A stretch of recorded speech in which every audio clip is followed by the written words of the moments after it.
That night, in the conference room on the 40th floor of a skyscraper in downtown Boston, William Caldwell sat in silence amid a circle of 15 shareholders shouting at him. "You let a maid teach your son? Do you have any idea how that makes the entire corporation look?"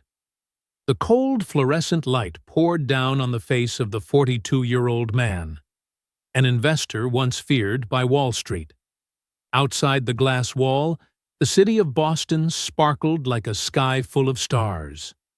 But none of those stars mattered to him anymore. William looked at each angry face around the table. Then he smiled, a smile that 3 years ago, back when he was still the man he used to be, he could never have managed. "You want to know the truth?" His voice was low, slow, but steady as stone. "That woman taught my son something all my money could never buy. And if I had to choose between every one of you here, or the 7-year-old boy learning what it means to be a decent human being..." William rose to his feet, buttoned his suit jacket. "Then I choose my son, and I choose her." The room suddenly fell silent. No one said another word. Only the ticking clock remained, and the breathing of a man who had truly changed. But to understand how a man once so cold and unyielding as William Caldwell could utter those words, we have to turn back time, 3 years earlier, to an autumn afternoon in Beacon Hill, and to that fateful moment when a billionaire walked through his own front door, only to discover a truth that would keep him awake for many nights to come. This story is not only the journey of a man learning how to love again, but also the story of a woman who had lost everything, yet still chose to give.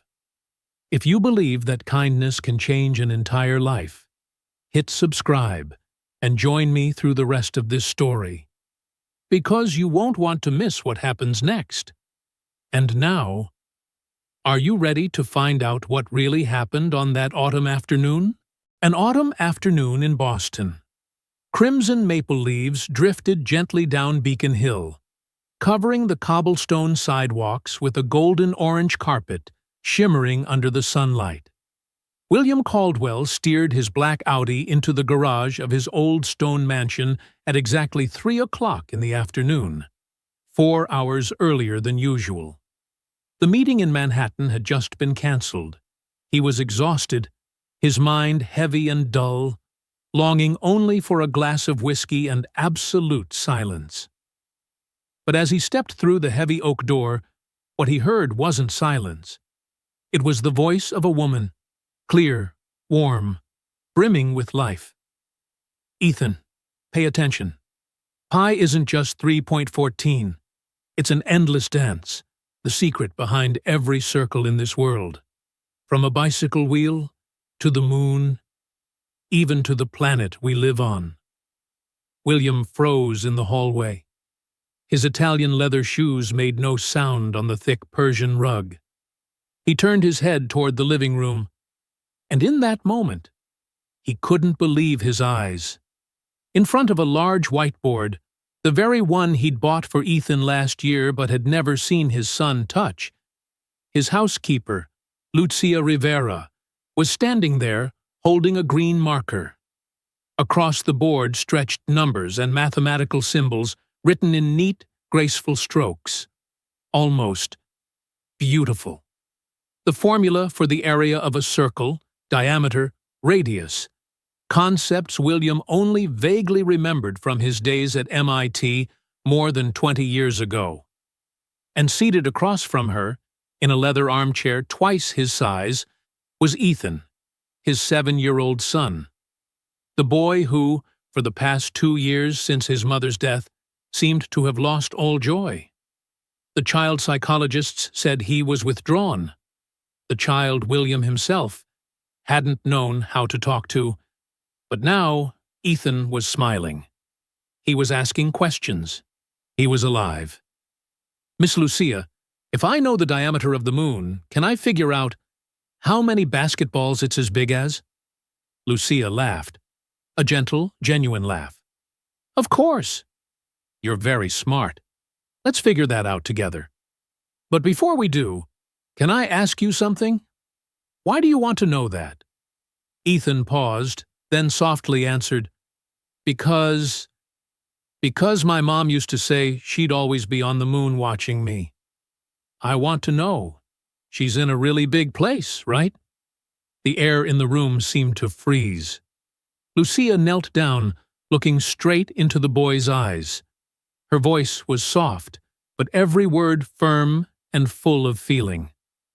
Your mom is in a place bigger than any number I could ever teach you, Ethan. But you know what? Every time you learn something new, every time you laugh or get curious, she feels it. Because a mother's love, it has no formula. It's infinite. William felt something tighten in his chest. How long had it been since he last held his son? How long? Since he mentioned the boy's mother? How long had he been running from pain, burying himself in work, in spreadsheets and cold screens? Lucia stood up and continued teaching, still unaware that he was standing there. But William couldn't look away. Not because of the numbers on the board, but because of Ethan's eyes as he looked at Lucia. The eyes of a child who had just found hope. And in William's mind, a question echoed, sharp and aching. Who is this woman? And how could she do something that I, his own father, never could? William stepped back, then another step. His leather shoes finally touched the wooden floor, making a faint sound. Lucia turned in surprise. Her brown eyes widened. Mr. Caldwell, I didn't expect you home so soon. William said nothing. He only looked around the room he had lived in for 3 years, and suddenly realized that, for the first time, he was truly home. Do you think William will be angry? Or will he begin to recognize the gift fate quietly placed before him? Lucia Rivera gently set the marker down on the table. Her hands hurriedly wiped against the white apron. Her face flushed, not from embarrassment, but from fear. The fear of someone who had just crossed the boundary of her duty. I'm sorry, sir. I was cleaning the room when I saw Master Ethan sitting alone by the window. He asked me about math. I didn't think that. William raised his hand, signaling her to stop. His voice was deep, brief, but not cold.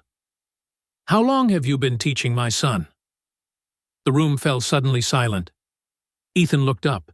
His clear blue eyes, just like his mother's, shimmered with worry. Dad, please don't be mad at Miss Lucia. I was the one who asked her to teach me. She's really smart, Dad. She even knows how to calculate the area of the moon. William looked at his son, surprised by the tone of the boy's voice. Ethan rarely spoke much, and even more rarely defended anyone, especially in front of him. He turned back to Lucia, his voice lower now, softer. I'll ask again. How long have you been teaching him? Lucia swallowed hard, then answered quietly, About 3 months, sir. 3 months. 3 months had passed right inside his own home, and he hadn't known. 3 months long enough for his son to change, while he had been too blind to notice. William remembered. Just last week, passing by Ethan's room, he had seen the boy drawing circles and writing strange numbers. He'd assumed it was just childish scribbling. It wasn't. He took a breath, then asked, What did you study? The question was short, but his tone wasn't harsh. It was the voice of a man trying to understand. Lucia hesitated, then spoke in a trembling voice. Engineering, sir. Civil engineering. I studied at the University of Puerto Rico, San Juan, but I didn't graduate. William froze. An engineer. The woman he had known only by name for 3 years The woman he had considered merely the maid had once been an engineering student, and he had never asked, never cared. A sting rose in his chest. He, the man who knew the names of 47 CEOs in his investment portfolio, who remembered every assistant in Manhattan and even the waiter at the golf club, knew nothing about the woman who lived under his own roof. The one who cooked for him every day, who cared for his son, and now was rekindling in that child something he himself had long lost. "Why didn't you finish your studies?" Lucia lowered her head, her fingers clutching the edge of her apron. "Because my family needed money, sir. My father died when I was in my 3rd year. He left behind a large debt. My mother had a heart condition. My sister was still young. I was the eldest. So Her voice faltered. "I had to work. I came here." William stared at her, truly looked at her, perhaps for the first time. She was about 1 meter 62, small but strong. Warm brown skin, black hair neatly tied behind her neck. Deep brown eyes, the eyes of someone who had once carried bright dreams, now worn down by time and fate. And yet, every time she looked at Ethan, those eyes lit up, as if the boy was the last flame she still carried. William asked softly, "Do you regret it?" Lucia lifted her head, momentarily stunned. "Sir?" "Leaving school. Giving up your dream. Do you regret it?" Lucia fell silent. Then she smiled, a sad, gentle smile, but not a bitter one. "I don't regret choosing my family, sir. But sometimes, every night I dream of standing before a building I designed myself. And at its entrance, there's a plaque engraved with the words, 'For the children who have no school.'" She paused, her voice lowering. "I once wanted to build schools, sir. For children like my sister. Like Ethan. Before." "Before?" William frowned. Lucia nodded, glancing at Ethan with a tender look. "Before I started teaching, he used to sit by the window for hours, not playing, not smiling, like a child waiting for something that would never return." William felt his heart tighten. He knew what Ethan had been waiting for his mother. And deeper still, waiting for him, the father too busy to see his own son drifting away. Lucia lowered her head, her voice fading. "If you don't want me to teach him any more, I'll stop, sir. I'm sorry for overstepping." "No." William's voice rang out, firm, decisive, making both of them freeze. "You will continue teaching my son." Lucia looked up, her eyes wide with surprise. Ethan turned to his father, too, his gaze a mix of joy and caution, as if afraid that if he blinked, this moment might disappear. William swallowed, then spoke slowly, every word deliberate. "But from now on, I'll join you. Sometimes, to truly see the worth of another person, one must let them reflect the goodness that has long slept within oneself. Can a man who once lived by reason alone find the courage to step into the world of his own child and of the woman who taught that child how to smile again?" In the days that followed, William Caldwell began a habit he had never practiced once in his 20-year career, coming home at exactly 5 o'clock. No notice, no explanation. He simply showed up. On the first day, William sat in the corner of the living room, on the dark leather chair his wife, Emma, had loved to sit in every night to read. He opened his laptop, pretending to answer emails, but his ears were tuned to every word Lucia said to Ethan. "Today, we're learning about gravity, Ethan. Do you know why, when you drop an apple, it falls to the ground instead of flying up into the sky? Because it's heavy?" Lucia chuckled softly. "Almost right. But actually, it's because Earth is pulling the apple toward itself. Just like your mother's love for you." No matter where you are, that love will always pull you back home." William lifted his head. Ethan nodded thoughtfully, his eyes bright, as if he had just understood something far greater than a physics formula. Lucia wasn't just teaching math, she was teaching hope. On the third day, William closed his laptop. He no longer pretended to work. He simply sat there, silent, listening. Lucia was teaching about the perimeter of a square, but in a way no teacher he'd ever known could have done. "Ethan, imagine this room is a square, okay? If you want to tape LED lights all around the walls, you need to know the perimeter. But you know what? In life, we also have to measure. Measure our time, measure our love, measure what we want to surround our lives with." The boy tilted his head. "What about you, Miss Lucia? What do you want to surround your life with?" The question made Lucia freeze. William saw her turn away slightly, quickly wiping a tear from the corner of her eye. "I want to surround my life with children who are laughing, with schools filled with light, and with the hope that one day you'll be the one who changes the world." Ethan smiled, the purest smile William had seen since the day Emma died. "Then I'll be an engineer like you. I'll build schools for you, Miss Lucia." Lucia laughed and pulled the boy into her arms, and from the corner of the room, William felt his throat tighten. How long had it been since he last held his son that way? On the fifth day, something strange happened. Lucia was teaching fractions. Ethan frowned, his forehead wrinkling. He didn't understand. And William, the man who graduated from MIT, the man who signed million-dollar contracts every day, suddenly spoke up. "Imagine a pizza." Lucia and Ethan both turned, startled. William stood, walking toward the whiteboard. For the first time in 3 years, he stepped into his son's space. "If the pizza has 8 slices, and I eat 2, how many parts have I eaten?" Ethan thought for a moment, then exclaimed, 2 over 8. "Oh, 1/4, right, Dad?" William nodded.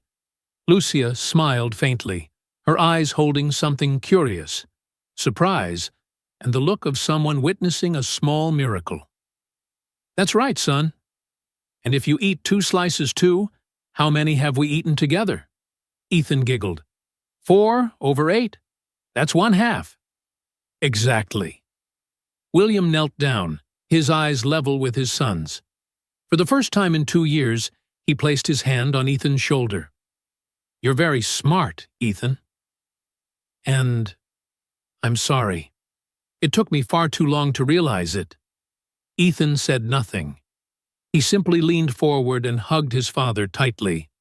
And William, the man who hadn't shed a single tear at his wife's funeral, broke down crying. Lucia stood quietly nearby. She placed a hand on her chest, her eyes glistening. She didn't know that William was looking at her over Ethan's shoulder. And in that moment, he understood. This woman wasn't just teaching his son mathematics. She was teaching him how to be a father. From that day on, everything changed. William no longer sat in the corner. He sat beside Ethan. He asked questions, laughed when his son laughed, encouraged him when he made mistakes. Lucia was no longer the maid. She was a teacher, a friend, a bridge connecting 2 souls, a father who had once lost his son, and a child who had once lost faith in the world. But William didn't yet know.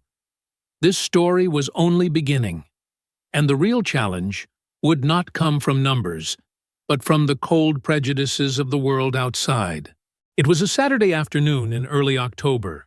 The sky over Boston was tinted in shades of gold and gray, lazy sunlight filtering through the tall glass windows of the Caldwell private office.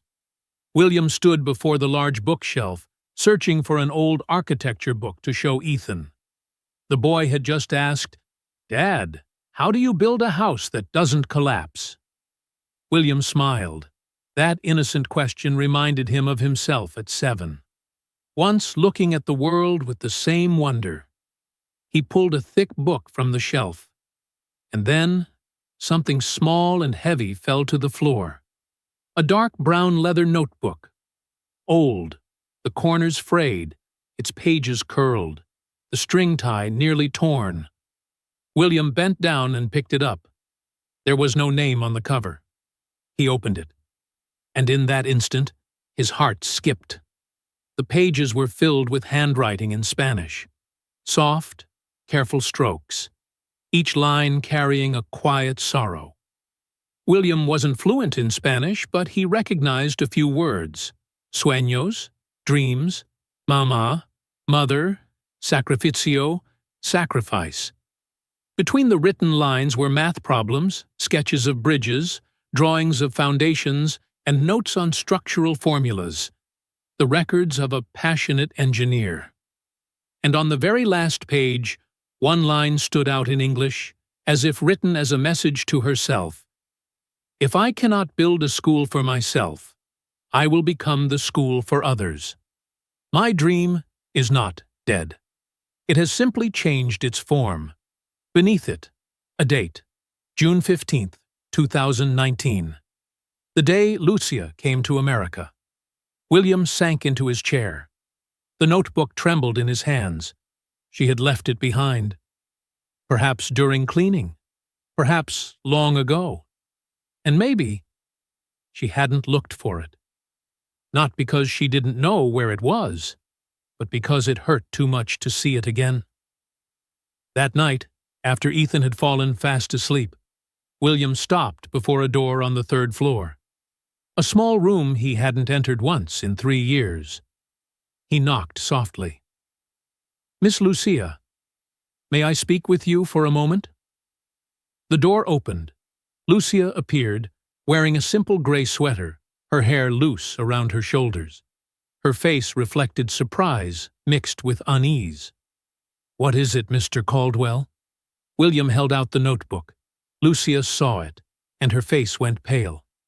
You found it."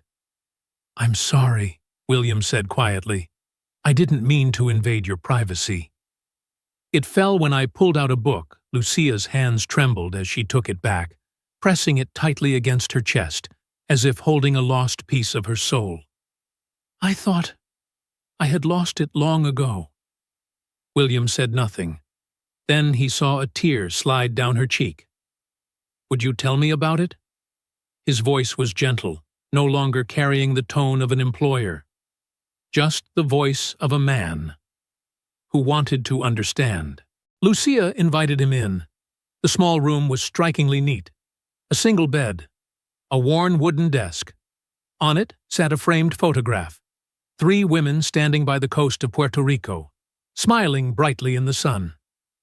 "That's my mother, my sister Sophia, and me." Lucia's voice trembled.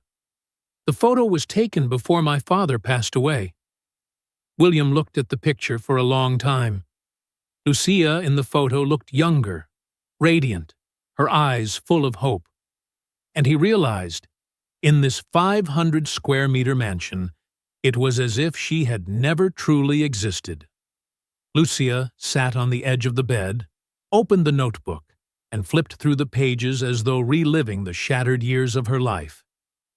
"In my 3rd year of university, I was chosen for a bridge design project in a poor mountain region of Puerto Rico. It was my greatest dream. But then, my father died. Suddenly. A car accident." Her voice broke. "He left a debt of $67,000 from my grandmother's medical treatments years before. My mother had heart disease. Sophia was only 14. I was the eldest. I had to choose." William sat quietly on the wooden chair opposite her, listening to every word. "I dropped out. Applied to come to the U.S. as a domestic worker. Here, the pay was 4 times higher than in Puerto Rico.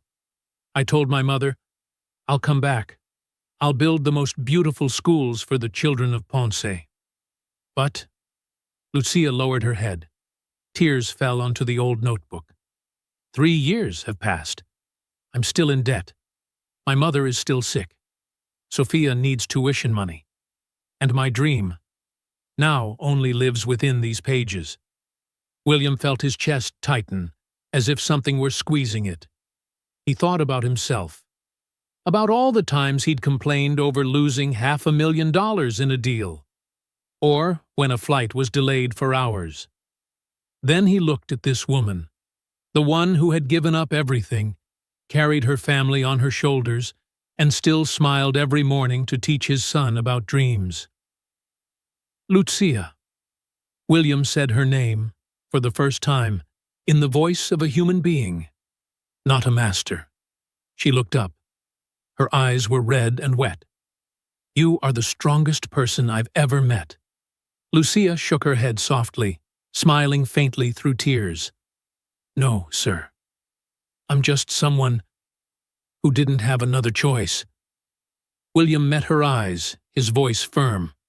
No. People without choices become bitter. But you still choose to give. You choose to teach my son with love, even when you have nothing left to hold on to. That's not weakness, Lucia. That's strength. Lucia didn't reply.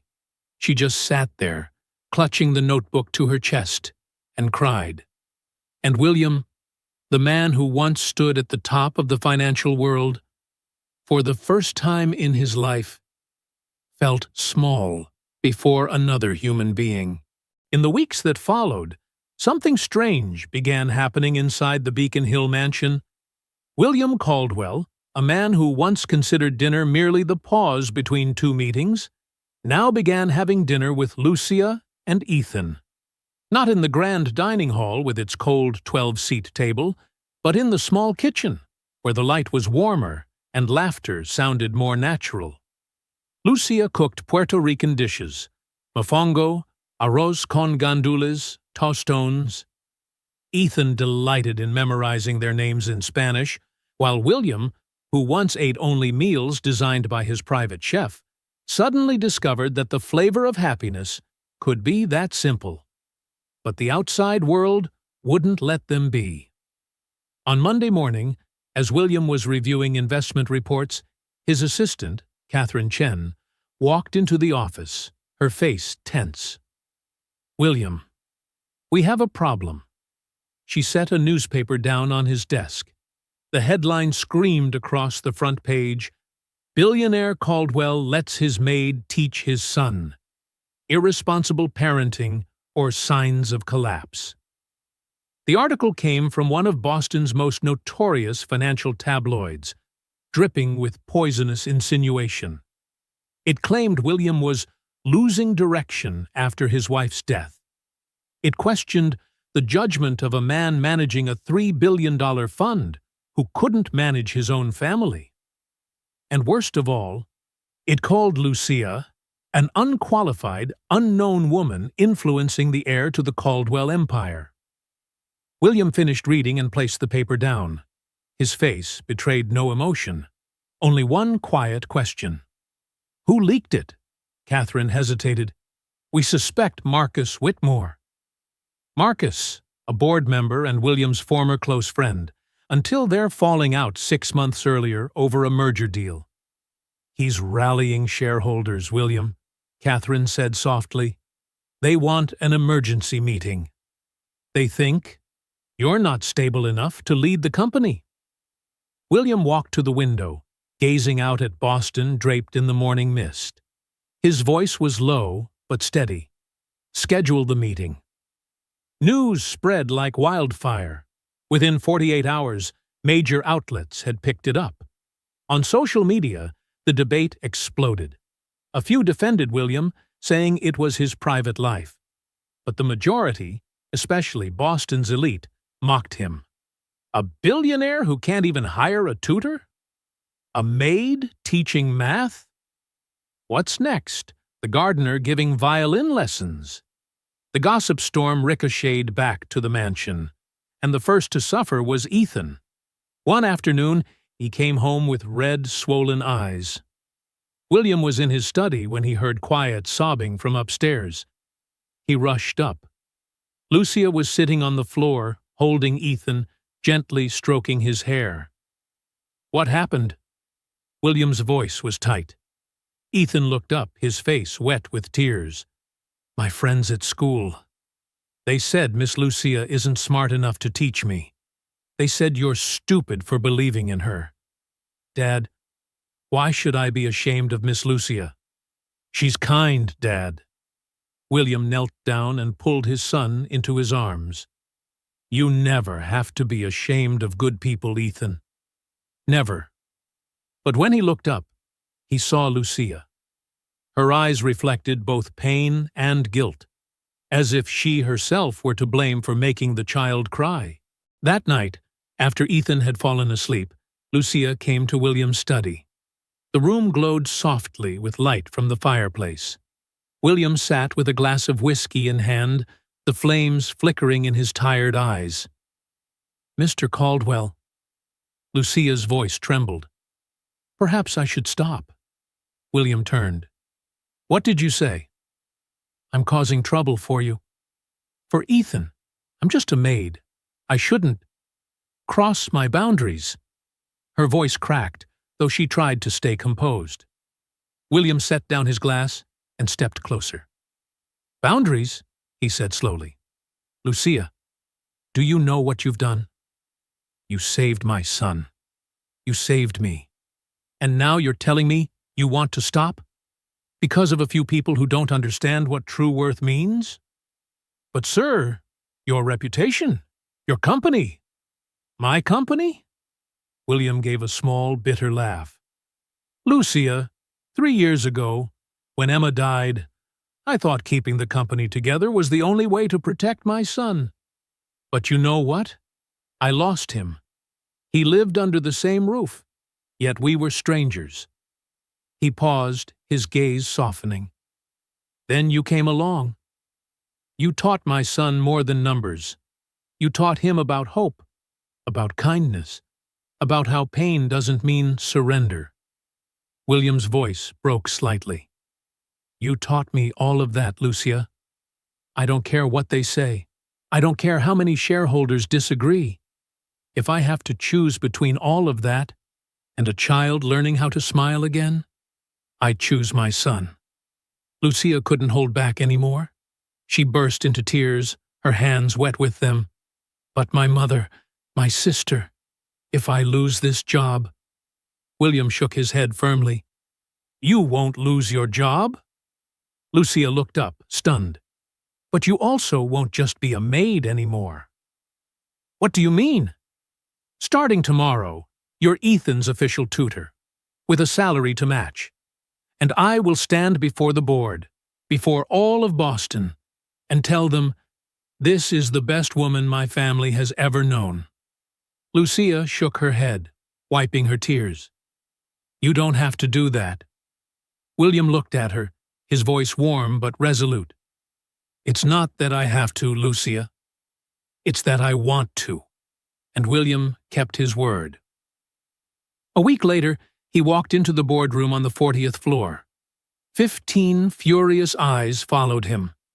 The air was thick, like a storm waiting to break. And that was where the story, the one that turned everything upside down, truly began. Sometimes, to defend what's right, you have to stand alone. But sometimes, one person standing up is enough to change how the world sees the true worth of a human being. The boardroom on the 40th floor was bathed in cold fluorescent light. Beyond the glass walls, the city of Boston stretched out like a vast chessboard of power. But inside this room, power was being challenged. Marcus Whitmore, silver hair neatly combed, tailored Armani suit, eyes sharp as blades, sat at the head of the table opposite William. On either side of him were 14 members of the board and major shareholders, people who had once called William a financial genius. "William," Marcus began, his voice low, cold, and precise, like an indictment. We're not here today to attack you personally. But we have a responsibility to this fund, to the $3 billion in assets, and to the hundreds of families who trust us. He paused, looking around, letting each word drop heavily into the thick air. And when the head of this fund begins behaving questionably in his personal life, we have the right to ask, are you still in the right state of mind to make sound decisions for this company? Tension spread across the room like a current of ice. An older woman spoke up, Eleanor Hastings, 68, a shareholder from the founding generation. William, I know you're grieving after losing Emma. We all care for you, but allowing a woman without a teaching degree, without a full background check, to educate your son, that truly shows poor judgment. Marcus seized the moment, his voice cutting sharper. And it's hurting our credibility. The press is mocking us. Partners are beginning to question us. Last week, Morgan Stanley reached out. They're reconsidering whether to continue working with us. William sat still, hands clasped in front of him. He didn't react. He simply listened, as if letting them drain every drop of judgment they had to give. Then Thomas Brennan, the fund's lawyer, spoke up. William, we have a simple solution. Dismiss the woman. Hire a certified tutor. And this will all blow over. The air went silent. Every gaze turned toward William. He slowly rose to his feet. The faint scrape of his chair echoed through the still room. William walked to the window, looking out over the city blanketed in the pale morning fog. Then he turned back.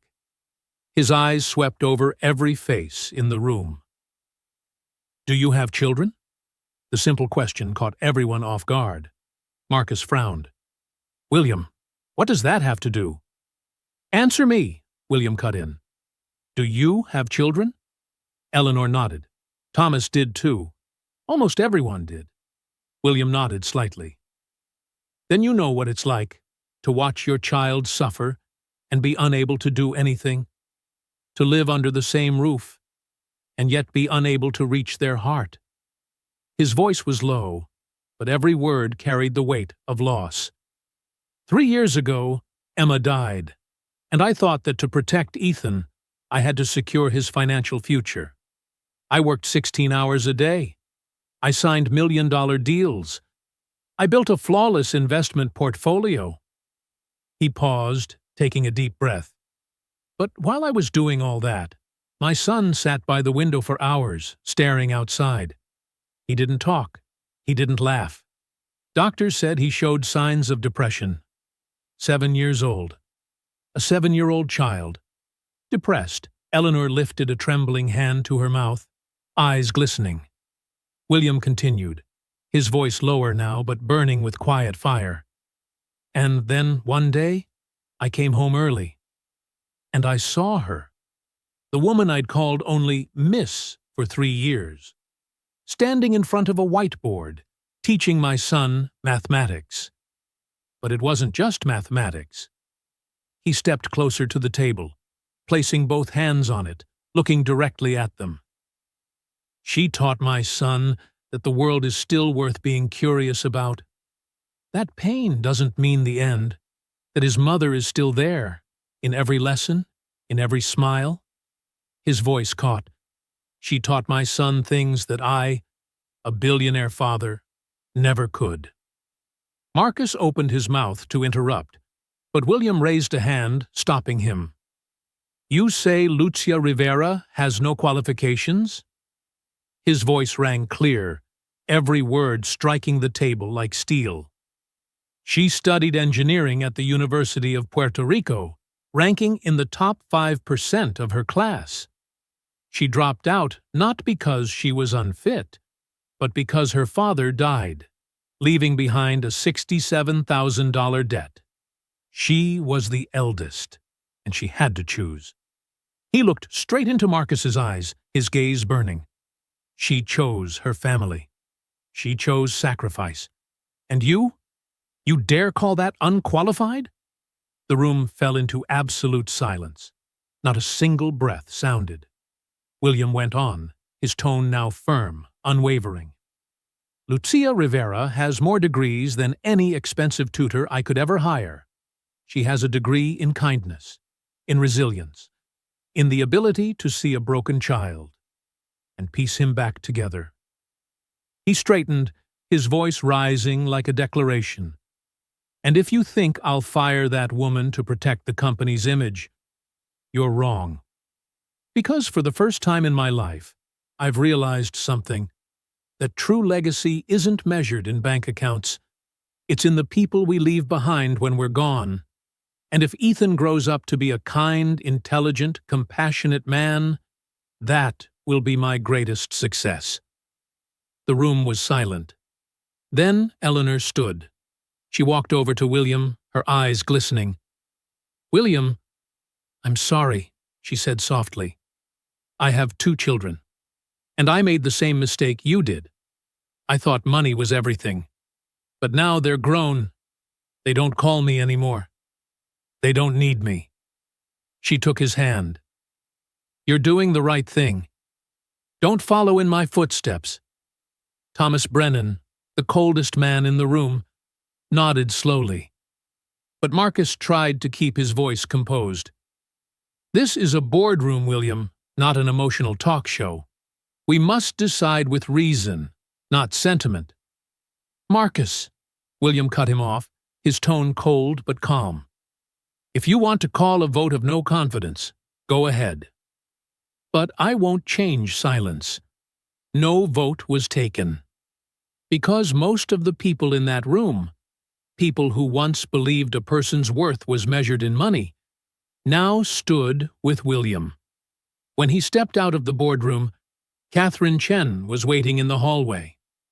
Her eyes were full of emotion. "You did it," she said with a smile. William nodded slightly. But in his eyes there was something deeper than victory. Because he knew the real battle was far from over.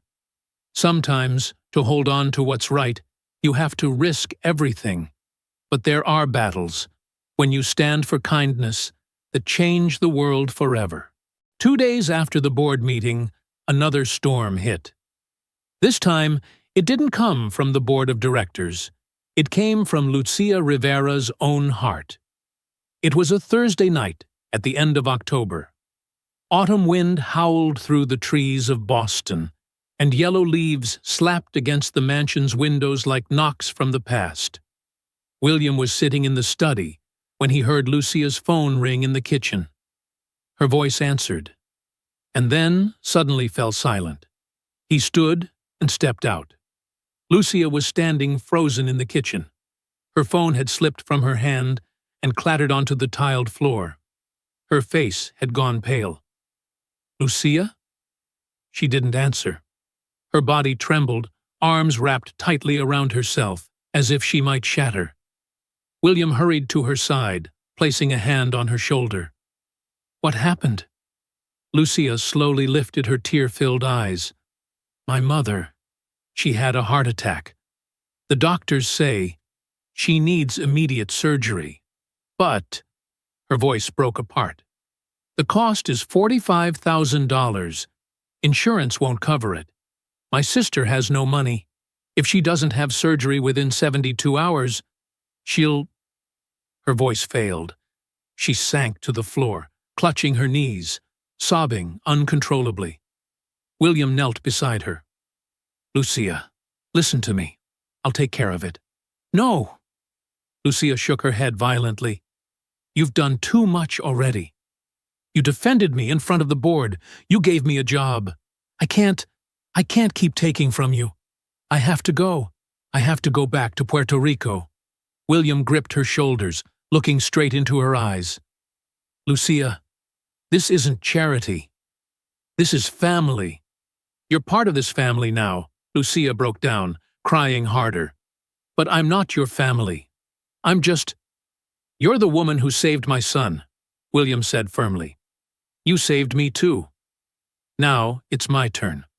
Please, let me help." Within 6 hours, William had arranged everything. A private jet was prepared to fly to San Juan, Puerto Rico. A top team of cardiologists from Boston was assigned to the case. The $45,000 operation cost was transferred immediately. But Lucia still hesitated. "I have to go," she said, standing beside the small packed suitcase. "But if I go, who will teach Ethan?" William placed a hand on her shoulder. "I will." "You've already taught me how." Lucia looked at him, her eyes red and swollen. "What if I can't come back?" The question stopped William cold. What was she afraid of? Being held back home? That he'd find someone else to replace her? Or that everything in Beacon Hill, Ethan, Boston, this newfound warmth, had been just a dream she was now forced to wake from? "Lucia." William took both her hands and looked deep into her eyes. "You will come back. Because we need you. Ethan needs you. And I—" He stopped. For the first time he realized what he had never dared to admit. "I need you too." Lucia's flight left at 11 that night. William stood on the tarmac of the private airfield, watching the jet lift off and vanish into the black sky. When he returned to the mansion, the house felt colder than ever. Ethan was asleep. On the boy's pillow, William found a small piece of paper, the uneven handwriting of a child. "Miss Lucia, I prayed for your grandma. I'll study hard, and I'll wait for you to come back. I love you." William held the note and sank into a chair. And for the first time in years, he prayed. Not for a deal. Not for the company. Not for his reputation. But for a woman flying home. A woman who had changed his life. 3 days passed. Every night, Lucia called. Her voice was tired but laced with hope. The surgery was a success. Her mother was recovering. But there was something in her tone that sounded farther away each time. On the 4th night, Lucia called again. William could hear the wind and waves in the background. "Where are you?" "The beach at Ponce," she said softly. "Where I grew up." "I'm watching the sunset. Is it beautiful?" "Very.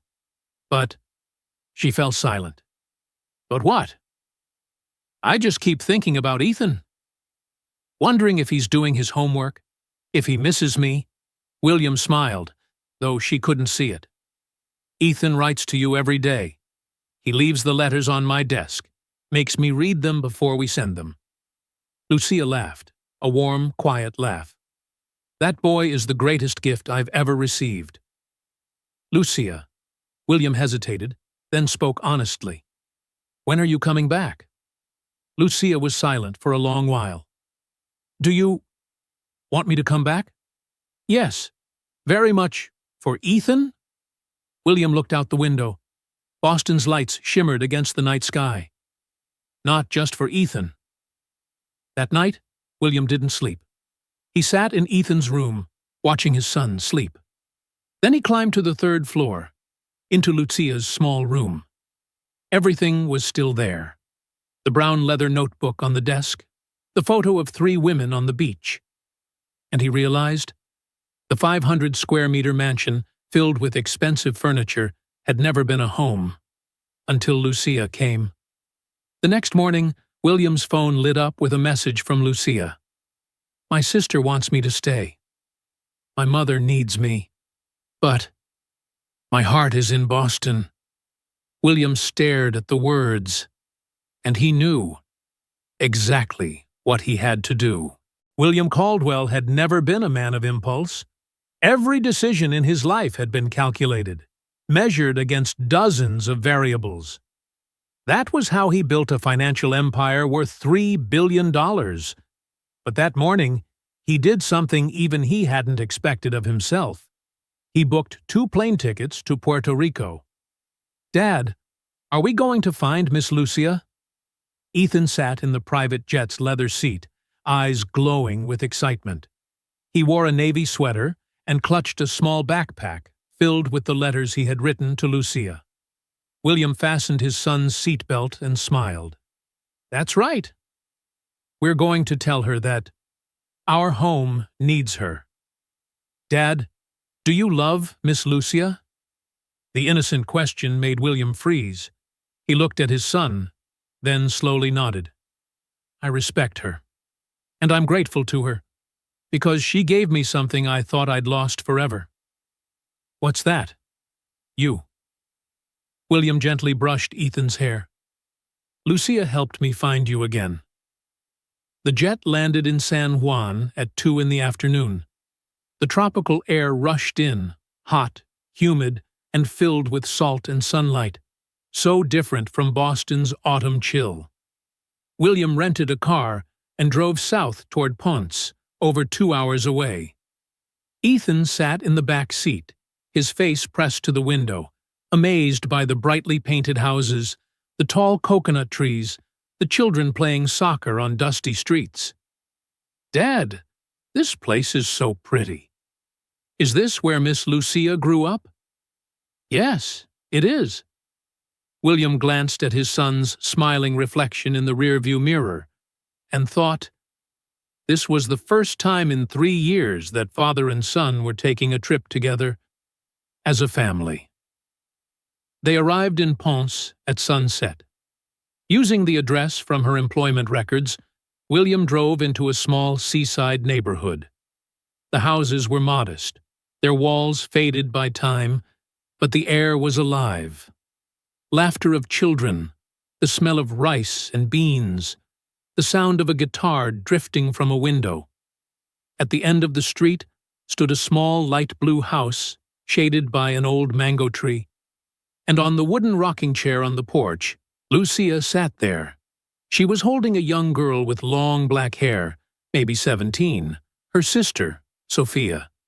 The two were laughing softly in Spanish, their voices blending with the rhythm of the ocean breeze. William stopped the car. Lucia looked up. When she saw the unfamiliar black sedan, then saw William step out, and Ethan running toward her, her face froze for a moment.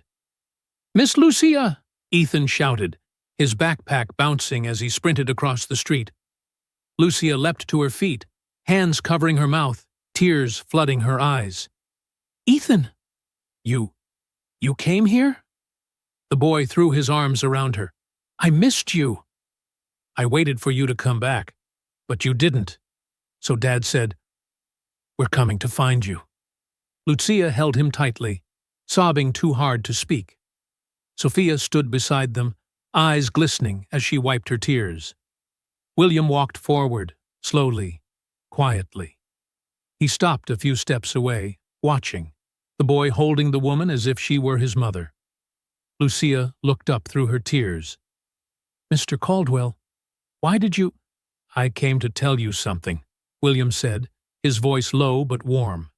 He stepped closer, eyes meeting hers. "Lucia Rivera, you've worked in my house for 3 years, but I never truly saw you.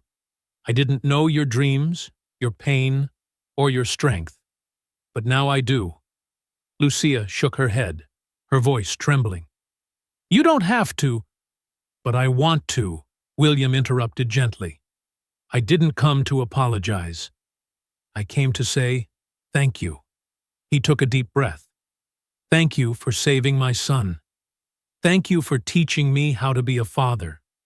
And thank you for showing me that true worth isn't in a bank account. It's in the human heart." Lucia trembled, tears streaming down her face. William turned to Sophia, the young girl with the same eyes as her sister. "You must be Sophia?" She nodded shyly. "My sister told me so much about you and Ethan." William smiled. "What does your family need? What does your mother need?" "Tell me," Lucia shook her head quickly. "No, you've done too much already.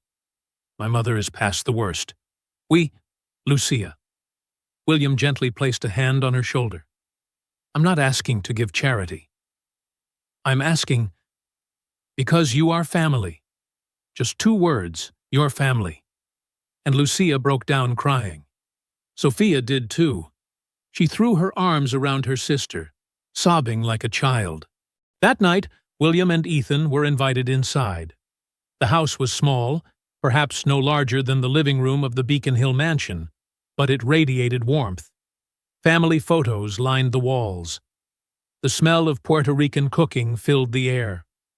Laughter echoed from room to room. In the living area, Mrs. Rosa Rivera, 62, lay resting after her surgery. Her face was etched with wrinkles, but her eyes were gentle and kind. When Sophia told her who their guests were, she insisted on meeting them.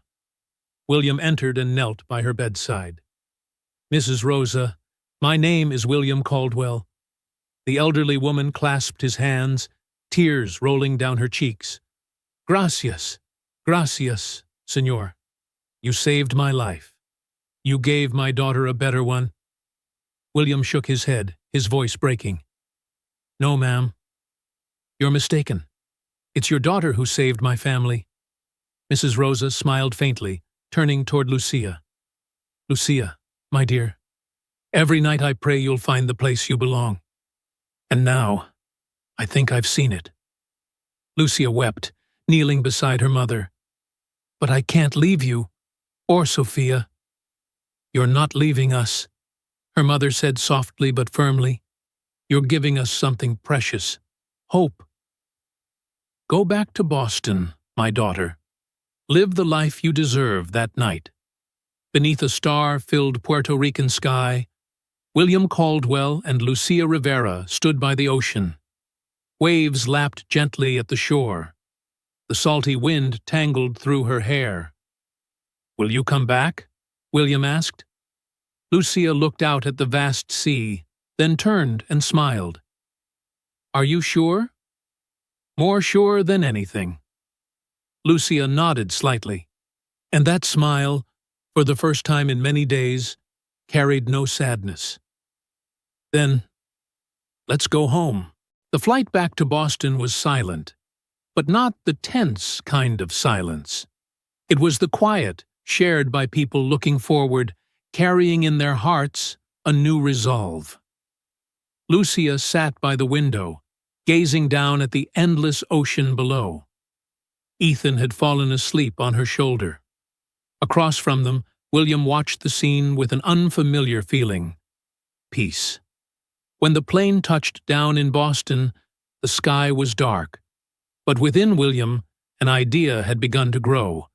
An idea that could change everything. The next morning, William called for a special meeting.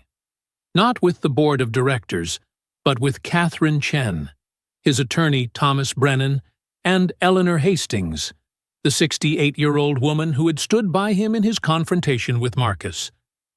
"I want to create a foundation," William began firmly.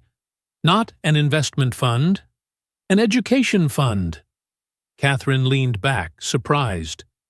"An education fund? William, are you talking about charity?" "Not just charity." William stood, walking to the whiteboard. "I want to build schools where none exist, train teachers for remote communities, and give back hope to children like Ethan, children who are losing faith in themselves." Eleanor smiled, proud. "That woman really has changed you, William." "She has," he nodded without hesitation. "And I want her to lead this foundation." Thomas frowned. "I respect Miss Rivera, but she's never managed a nonprofit. She doesn't have experience." "She has something more important," William interrupted.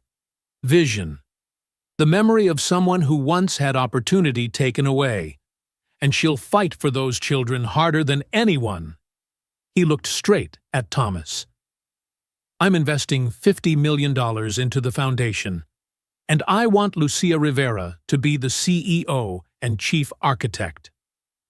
The room fell silent. Then Eleanor spoke first. "I'll contribute $5 million." When William told Lucia, she could hardly believe it. They sat in the office as the golden light of sunset streamed through the windows. "CEO?" Lucia stammered. I I don't know how to run an organization. I only know math, design. Exactly, William smiled. You know design. You'll design the schools that once existed only in your dreams. As for management, we'll hire a team. But the vision and the heart of this foundation must come from you. Lucia shook her head, tears spilling down her cheeks. I'm not worthy? Lucia. William rose, standing before her. You spent 3 years taking care of my family, not for money or recognition, but because you are kind. Now it's my turn, he extended his hand. Let me help you build that dream, not out of gratitude, but because I believe in you. Lucia looked at his hand, then into his eyes. For the first time in her life, she no longer saw herself as the maid. She took his hand. Then, let's build it together. 6 months later, the Rivera Caldwell Education Foundation was officially launched. The gala took place at a Grand Boston hotel. More than 200 guests, philanthropists, business leaders, and teachers from underprivileged regions filled the hall.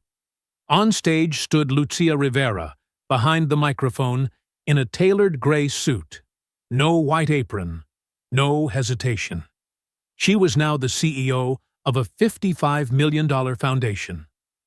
When I was 20, Lucia began, her voice trembling but strong, I stood on a hill in Puerto Rico, looking down at the small homes below, and I promised myself, one day I'll build a school here.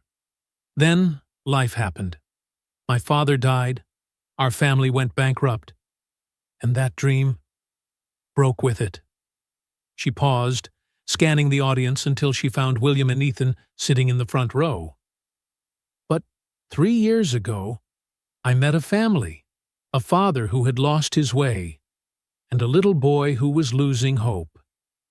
When I taught that boy math, I didn't know that they would teach me something far greater. Hope doesn't die. It just changes form. Applause swelled through the room. Lucia smiled through her tears. Today, we announce our first project, the Rosa Rivera Elementary School in Ponce, Puerto Rico, a free school for 300 children. And it will be designed by me, the woman who once thought her dream had died. The hall rose to its feet. Many wept openly. William watched Lucia, radiant, confident, and realized that this pride was something money could never buy. Lucia wasn't just the foundation's CEO. William offered her a second role, personal strategic advisor. I want you to work with me, he told her in a private meeting. Not because I need an assistant, but because I need a reminder of what truly matters. Lucia looked confused. What do you want me to do? Join me in investment meetings. Tell me where we should invest, based on impact, not just profit. I spent 20 years building wealth. Now I want to spend the next 20 building a legacy, and I need you beside me. Lucia couldn't speak. She simply nodded, tears glistening in her eyes. 1 year later, the Rosa Rivera Elementary School was complete. William, Lucia, and Ethan flew to Ponce for the opening ceremony. Mrs. Rosa and Sophia's family were there too. The school sat on a hillside overlooking the sea. Walls painted pastel blue. Classrooms flooded with natural light. A wide playground below. At the gate hung a gleaming plaque, Rosa Rivera Elementary School, where dreams begin again. Design, Lucia Rivera. Architect sponsored by Rivera Caldwell Education Foundation. Lucia stood before it, trembling. Mrs. Rosa embraced her daughter, tears streaming. You did it, Lucia. I'm so proud of you. William held Ethan's hand. The boy, now 9 years old, taller, more confident. Dad, look, Ethan said, pointing at the laughing children running into the school. They're just like me 3 years ago. But now, they have a chance. William knelt beside him. You know, this isn't just Miss Lucia's work. It's yours, too. Mine? Ethan blinked. If it weren't for you, I'd never have met her. If you hadn't been curious about math, she wouldn't have taught you. And if there hadn't been love between you and her, this school wouldn't exist. Ethan smiled, then ran to hug Lucia. Miss Lucia, can I teach the kids a math problem? Lucia laughed, wiping her tears. Of course, Ethan. Let's teach together. That evening, William, Lucia, and Ethan sat on the beach, watching the red sunset fade over the horizon. Ethan played with the local children nearby, leaving William and Lucia alone. Do you regret it? William asked softly. Leaving behind a quiet life to do all this? Lucia shook her head, smiling. I never had a quiet life, William. I only had pain, until I met you and Ethan. She turned to him. You didn't just give me a job. You gave me a purpose. And with that, I can change the world. William nodded slowly. I used to think my legacy was my company, my wealth. But now I know. He pointed toward the distant rooftops of the school. My legacy is those children. Their smiles. The hope we've planted. Lucia placed her hand over his. That's not just your legacy, William. It's ours. Under the glowing Haitian sunset, they sat side by side, a billionaire investor and a woman who was once a maid. Now, they were partners, friends, two souls changing the world together. 10 years later. Ethan Caldwell, 21, senior at MIT, stood before his graduation panel. What will you do after college? They asked. Ethan smiled. I'm joining the Rivera Caldwell Foundation. I'll continue my father's and Miss Lucia's work, building schools, planting hope. Why? Ethan looked out the window, remembering an autumn afternoon when he was 7. Because someone once taught me that true worth isn't in what we get, but in what we give. And the story closed. But the legacy lived on. Sometimes, the people who change our lives aren't the famous or the powerful, but the humble, quiet souls right beside us. We just need to see them. If you believe kindness can change a life, leave a like on this story. And if you believe, like William, Lucia, and Ethan, that true legacy isn't measured in wealth, but in the lives we touch, then subscribe to our channel so you won't miss the next story that warms your heart. Every week, we share journeys of kindness, redemption, and the strength of compassion. Your one small click can help spread thousands of messages of hope. Hit subscribe, turn on the bell, and join us as we continue writing the beautiful legacies of humanity.